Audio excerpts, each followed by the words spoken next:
Vilas recipe मध्ये तुमचं सर्वांचं स्वागत आहे।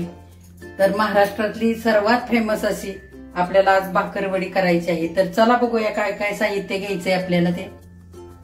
तर आपल्याला लागणार आहे मैदा, हे चणा डाळीचं पीठ आहे, बेसन पीठ, आणि आता हे बघूया साहित्य। हे तीळ आहेत, पांढरे तीळ, हे गावरान तीळ घेतलेत आपण। हे खोबरं खिसून घेतलेलं आहे वाटीभर।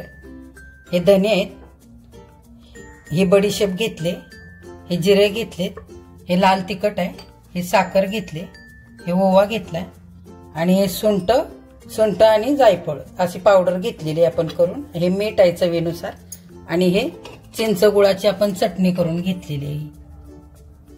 तर हे इतकं साहित्य आहे, आणि हिंग घेतलाय थोडासा, हा हिंग घेतलाय। आता आपण काय ते कृती करूया। चला, आपण एक वाटी भरून खोबरं घेतलेलं आहे। छान याला आपल्याला मोहन करायचंय तेलाचं, अगदी अंदाजे 2च चमचे तेल घ्यायचंय आपल्याला। हा अर्धा पाव मैदा आहे, तर आता तो आपण हा परातीत ओतून घेऊया।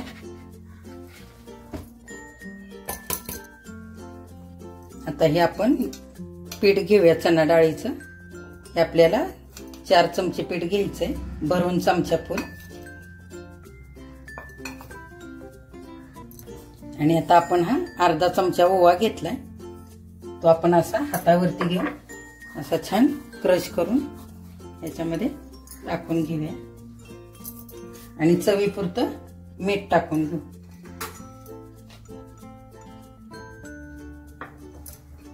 आणि छान असं करून घेऊया। आणि आपण 2 चमचे मोहन केलेलं आहे कडकडीत। आता गरम झालंय तेल आपलं, ते आपण टाकून घेऊया ह्याच्यामध्ये, आणि ह्याच्यावरती टाकून घेऊया। हे आपण 2 चमचे घेतलेले आहे,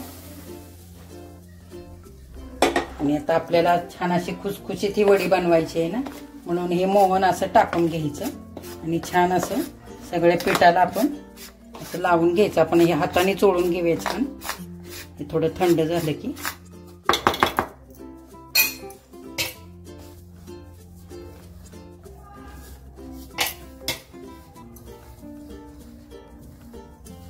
हे बघा, असं छान सगळ्या पिठाला आपण मोहन लावून घेतलंय।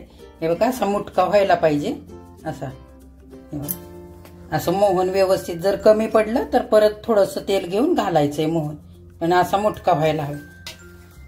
तर आता आपण हे थोडं थोडं पाणी घेऊन मळायचंय आता हे व्यवस्थित, आणि हे घट्ट मळायचंय अगदी। सैल अजिबात मळायचं नाही आपल्याला, कारण सैल जर मळलं ना तर वड्या आपल्या खुसखुशीत नाहीत होणार। बघा, हे आपण असं घट्ट मळून घेतलंय व्यवस्थित। हे बघा, एकदम घट्ट मळायचं। तुम्ही जितकं ह्याला घट्ट मळाल ना, तितकी आपली वडी खुसखुशीत आणि छान कुरकुरीत होईल। हे बघा, आता आपण थोडं ह्याला तेल लावून घेऊया। हातावरती तेल घेऊया, आणि असं थोडंसं लावून घेऊया, म्हणजे हे जास्त पीठ असं कडक होणार नाही वरून, म्हणून थोडंसं अगदी तेलाचा हात पुसटसा आपण लावून घेतलाय। आणि हे आता आपण ह्याचा एका वाटीमध्ये काढूया, आणि ह्याला झाकून ठेवूया, आणि आता आपण पुढची तयारी करूया। आपलं खोबरं भाजून झालेलं आहे, आता आपण हे काढून घेऊया। हा आपला मातीचा तवा आहे ना, मग थोडा हळूहळू भाजायला लागतं ह्याला।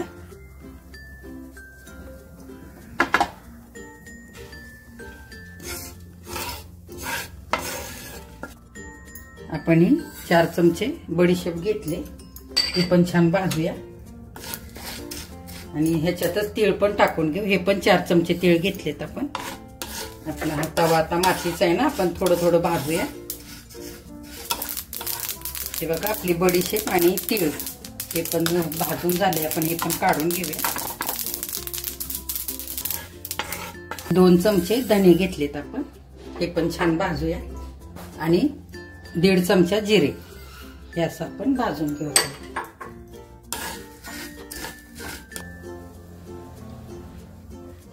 चला, आता आपलं सर्व हे भाजून झाले। आपण खोबरं भाजून घेतले, इकडे बडीशेप आणि तीळ भाजून घेतले, जिरे आणि धने भाजून घेतले। आता आपण ह्याच्यामध्ये हा थोडासा हिंग टाकून घेऊया, आणि लाल तिखट आपल्याला टाकायचंय तर हे चवीनुसार आता त्याच्यावरच टाकून घेऊया. आपण साधारण हा 1.5 चमचा लाल तिखट घेतलेला आहे. हे भरपूर तिखट आहे. आणि 4 चमचे साखर घेऊया.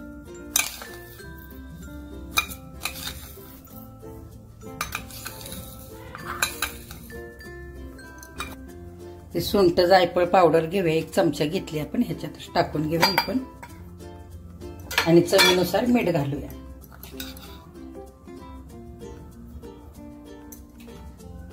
आणि आता हे छान हे मिश्रण एकत्र करून घेऊ. आणि हे मस्त असं मिक्सरला छान वाटून घ्यायचंय आपल्याला. दरदरीत असं वाटायचंय. बघा आता हा आपला सर्व मसाला असा तयार झालेला आहे. हे सारण आतमध्ये भरण्याचं. आता आपण हे सर्व साहित्य घेतलंय ते अगदी अर्धा पाव मैद्याच्या पिठासाठी परफेक्ट आहे. तर ह्याचं बाजूला ठेव. हे बघा आपलं पीठ छान मुरलेलं आहे. असं बघा किती कडक आहे ते. व्यवस्थित मी हे मळून घेतलेलं आहे. आपलं हे पीठ अजिबात पातळ झालेलं नाही. तर हा आता अर्ध्या पावचा इतका गोळा झालेला आहे. तर हे असं आपण छान एकदा असं मळून घ्यायचंय आणि याचे गोळे करायचे. तर आपल्या सारणाची सुद्धा एकदम परफेक्ट चव झालेली आहे त्याची. असे छोटे छोटे गोळे करून घेऊया आपण आता. हे बघा असे आपण 4 गोळे करून घेतलेले छोटे छोटे. आणि आता आपण हे लाटूया. छान असं गोल करून घेऊ. पातळ लाटायचं. जितकी पातळ लाटता येईल ना तितकी पातळ लाटायची. आपण हे छान कडक मळून घेतले. तर आता ह्याला तेल किंवा पीठ लावायचं नाही. अशीच लाटून घ्यायची.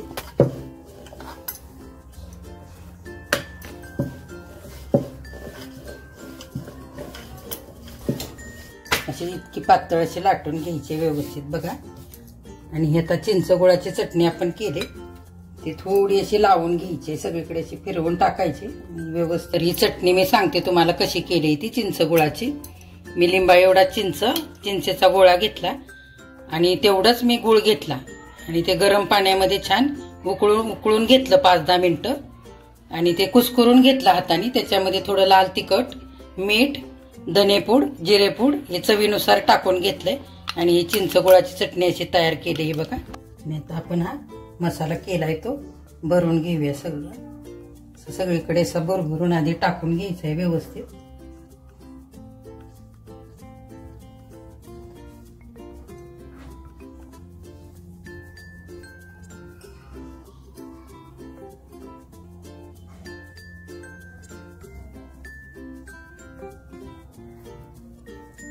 असं छान पसरवून घ्यायचं आहे सगळीकडे.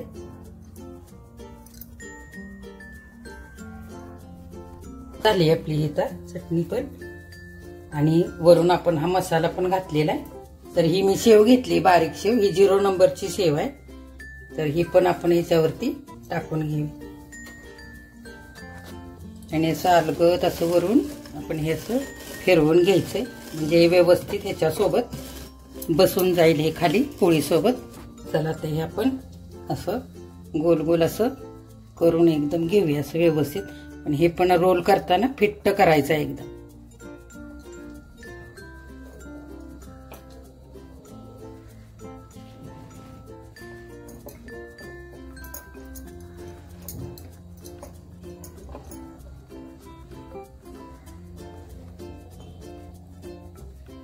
आणि व्यवस्थित हे बघा हे असं व्यवस्थित चिटकून घ्यायचंय.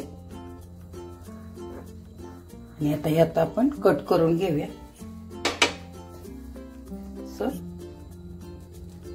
1-1 इंचाचे असे गोल आपल्याला आता करून घ्यायचे. बघा. हे नंतर आपण शेप देऊन घेऊया व्यवस्थित हाताने.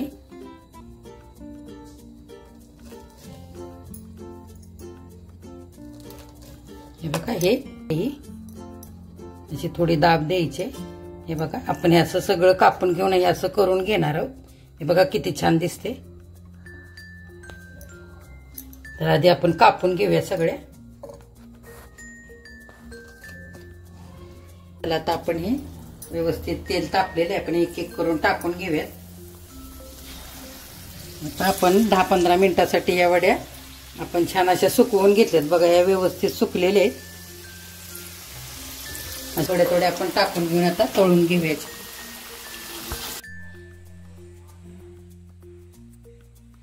बघा आपली भाकरवडी तयार आहे आणि तुम्ही पण अशीच करून बघा आणि प्रमिलाच रेसिपीला लाईक शेअर आणि सबस्क्राईब करा.